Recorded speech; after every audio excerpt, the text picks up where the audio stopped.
السلام علیکم ناظرین، میں محمد عمران اور آپ دیکھ رہے ہیں یوٹیوب چینل تعلیمی دنیا۔ ناظرین، آج کا میرا موضوع ہے اردو پڑھنا کس طرح سیکھیں، اور میرا ویڈیو کا پارٹ نمبر 170 ہے۔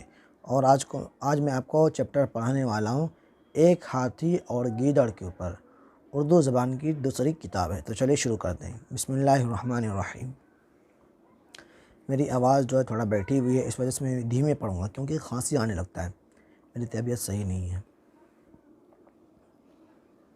ایک ہاتھی اور گیدڑ۔ نمبر 1، جنگلی ہاتھی کو گیدڑوں نے تاکا، آپس میں کہنے لگے جو کسی طرح سے یہ مارا جائے تو ہم کو بافراغت 4 مہینے کی خوراک ہاتھ لگے۔ ایک بوڑھے خزاںت گیدڑ نے وعدہ کیا کہ دیکھو،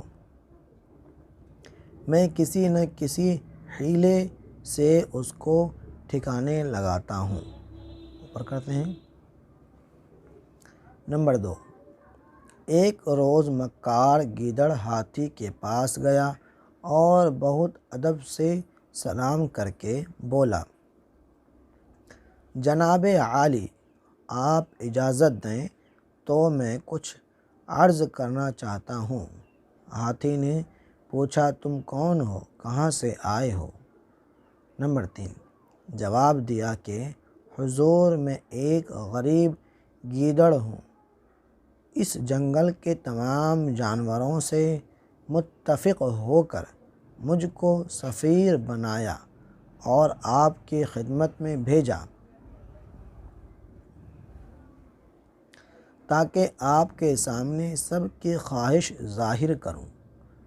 نمبر 4، حضور، یہ ایسا وسیع جنگل ہے جس کا انتظام بغیر ایک زبردست بادشاہ کے نہیں ہو سکتا، اور جب تک اچھا انتظام نہ ہو کوئی جانور امن چین سے گزران نہیں کر سکتا۔ ہماری جنس میں حضور کے سوا کوئی بادشاہی کے لائق نہیں۔ اگر آپ اس بڑے منصب کو قبول فرمائیں تو ہم سب بہت شکر گزار ہوں گے۔ یہ سن کر ہاتھی ذرا سوچنے لگا۔ ادھر ہم الٹالتے ہیں۔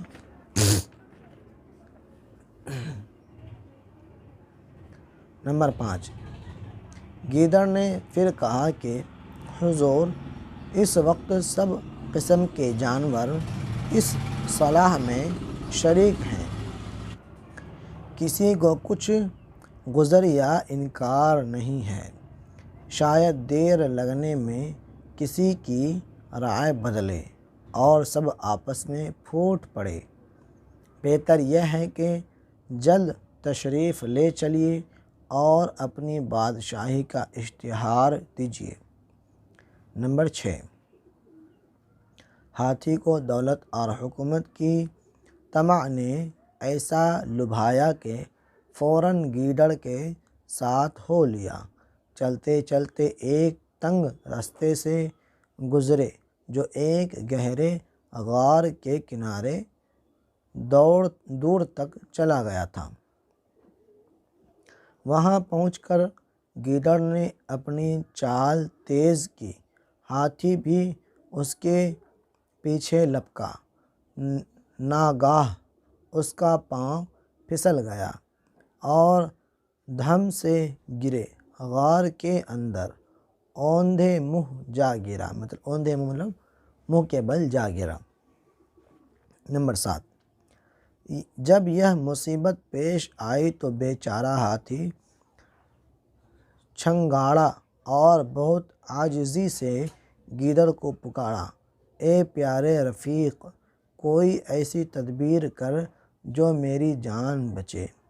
اب مکار گیدڑ مسکراتا ہوا لوٹا اور جواب دیا، خداوند، لو میری دم پکڑ کر اوپر چلے آؤ۔ نمبر 8، اس وقت ہاتھی کو معلوم ہوا کہ جو کوئی لالچ کے مارے دغا بازوں کی بات پر فریفتہ ہوتا ہے اس کا انجام تباہی اور بربادی کے سوا کچھ نہیں۔ آخر ہاتھی غار کے اندر پڑا پڑا مر گیا اور گیدڑوں کے غول نے اس کو تکا بوٹی کر کے بانٹ کھایا۔